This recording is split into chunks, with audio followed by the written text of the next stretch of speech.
mahinang hatak at malagitik na dito sa kanyang cylinder head, syempre, tune up na yan. Alright mga kabisik, for today's video ay tayo mag-tune up ng valve clearance ng Rossi TC175. Ayan. Syempre tanggalin muna natin yung kanyang cylinder head cap. Yan. So may tatlo po na bolt dyan. Alright. Katapos na, ayan na po yung kanyang head. Ayan. Kita na yung mga rocker arms niya. Ayan. At dito naman sa side, kailangan natin buksan to para tignan natin yung mga markings dito sa kanyang crankcase at saka magneto. Yan, part ng magneto yan. Tanggalin natin to para diyan natin iikot mamaya. Okay? So counterclockwise po yung ikot niyan. Alright, so yan. Apat na bolt po yan. Ayan. Tanggal na. Dito naman sa taas. Okay, yan. Tanggal natin yung cap ng ating mga markings. Diyan natin sisilipin. At syempre pagkatapos niyan, iikot na natin mga kabisik. Ayan.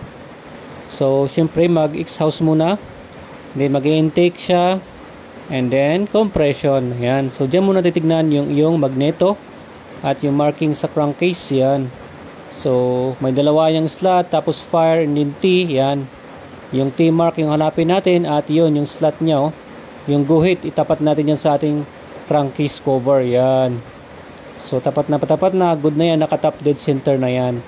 At yan na nga, na-check natin yung kanyang exhaust ay medyo maluwag na.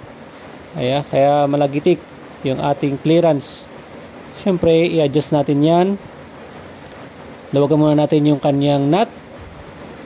At saka natin pasok yung ating filler gauge. Yan. So, dito sa mga Rossi TC175, 150, 175, yung standard niya nasa manual is 0.05 mm both intake and exhaust yan, no? So kailangan sundin natin yon, especially pag bago pa yung motor natin. Ayan.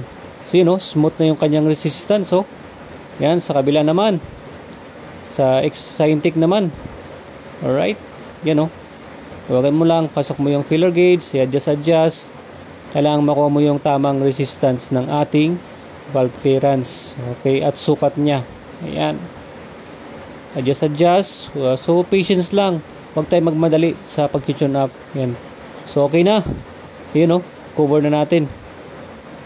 Yung kanyang cylinder head cap. Lagay natin yung tatlong bolt natin. Yan. So, napakahalaga ang pag-tune up ng ating motor. Especially pag napaka-ingay na yung cylinder head mo. Yung lagitik, sa kanyang head ay talagang kailangan i-adjust yung mga valve clearance niya. Yan.